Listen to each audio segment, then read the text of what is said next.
For a decade, he has been the unstoppable force of the Klondike, Parker Schnabel, the man who built a gold mining empire through sheer force of will. But this season, the empire is about to face its greatest threat, not from a rival, but from within. This was meant to be his biggest season yet, but from day one it has been a nightmare. Bad ground, aging equipment, and a disastrously low gold count. The pressure on Parker is immense, and that pressure is starting to crack the foundations of his team. In the brutal world of Klondike gold mining, loyalty is a currency more precious than gold itself. For years, Parker Schnabel's most trusted lieutenant has been his foreman, a man who stood by him through floods, freezes, and mechanical failures. He wasn't just an employee, he was the bedrock of the operation, the man who translated Parker's ambitious plans into the day-to-day grind of moving dirt. He understood the machinery, he understood the men, and most importantly, he understood Parker. But this season is different. The ground is poor, the equipment is failing, and the pressure from Parker is relentless. Every disappointing gold weigh, every mechanical breakdown has tightened the screws. The easy camaraderie of past seasons has evaporated, replaced by a constant, grinding tension. The weight of Parker's multi-million-dollar gamble has fallen squarely on his foreman's shoulders, and the load is becoming unbearable. The partnership that once formed the core of this empire has begun to fracture under the strain, and then the first crack in the dam. I can't do this anymore, Parker. The pressure, the yelling. It's not worth it. Every day is a new fire, a new impossible demand. We're running on fumes, the crew is shot, and you're just pushing harder. For what? A few more ounces? This isn't mining anymore, it's a mad dash to the bottom. I'm done. The words hang in the cold Yukon air, a final, unbreachable line drawn in the dirt. His most loyal lieutenant, a man who has been with him for years, walks away. He doesn't just leave a job, he leaves a gaping hole in the command structure, taking with him years of institutional knowledge that cannot be replaced. I had to. For my own sanity. You can't live like that. There's more to life than this.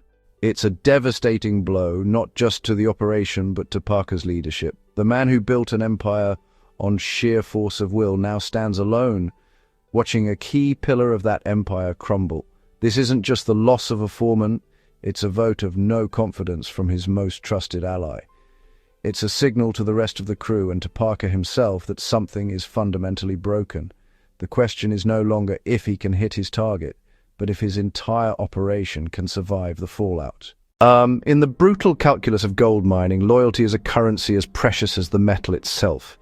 But when a keystone is removed, the entire structure is compromised. The departure of a leader, especially one who has been a bedrock for years, doesn't just leave a void in the chain of command. It creates a profound crisis of confidence that ripples through the entire crew. A question hangs heavy in the cold air.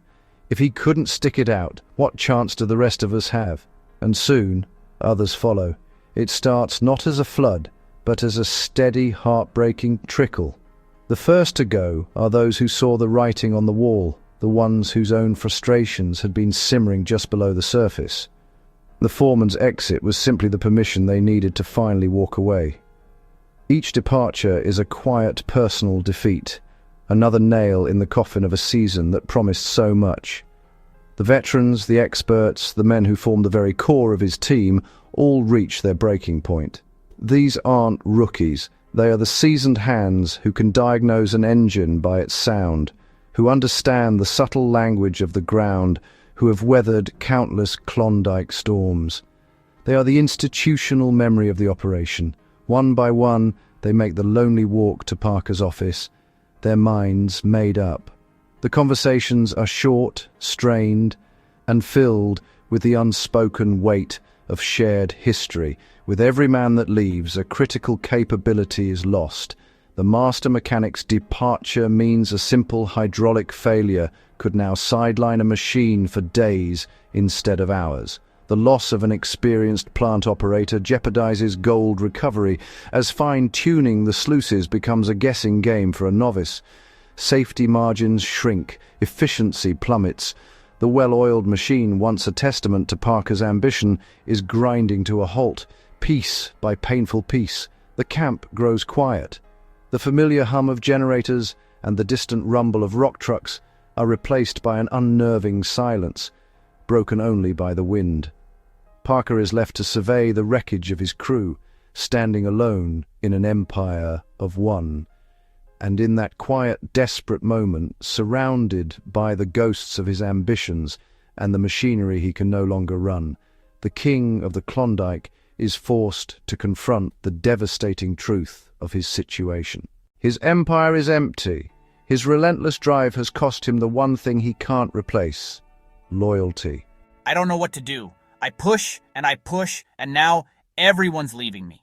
The Klondike, a land of legend forged in gold and grit. For over a century, it has promised fortunes to the bold and broken the rest. Few have answered its call with more ferocity than Parker Schnabel. He arrived a boy, driven by a legacy he was determined to surpass. And for a decade, he did. He built an empire from the frozen dirt, mining tens of millions of dollars in gold before the age of 30. He commanded the best ground, the biggest machines, and the most loyal crew in the North. Parker Schnabel has faced every challenge the Yukon could throw at him, and he has won. But the Klondike always collects its debts. This season, the ground fought back with a vengeance. Pay dirt turned to glacial till, and the gold counts dwindled to ounces when they should have been pounds. Breakdowns became a daily plague, each snapped belt and blown hose a fresh cut in a season bleeding out. The pressure mounted, pushing a once unbreakable team to its absolute limit. Tempers frayed, trust eroded, and then the unthinkable happened. His foreman, his friend, walked away. Then another key veteran followed, and another. The dominoes fell, swift and brutal, until the heart of his operation was gone. Now he faces his hardest season yet, not because of the ground, but because he is utterly and completely alone, the architect of a silent kingdom. I've run this crew since I was a teenager. I don't know how to do this without them. I don't know if I do this without them. It feels like the end of everything. A king with no army, ruling over an empire of one, with millions of dollars of machinery sitting idle and a season hanging on the brink of total collapse. The young prodigy of the Klondike is now just a man against the wilderness. The question is no longer if he can find the gold, it's if he can find a way to lead again before his empire and his legacy are swallowed by the silence.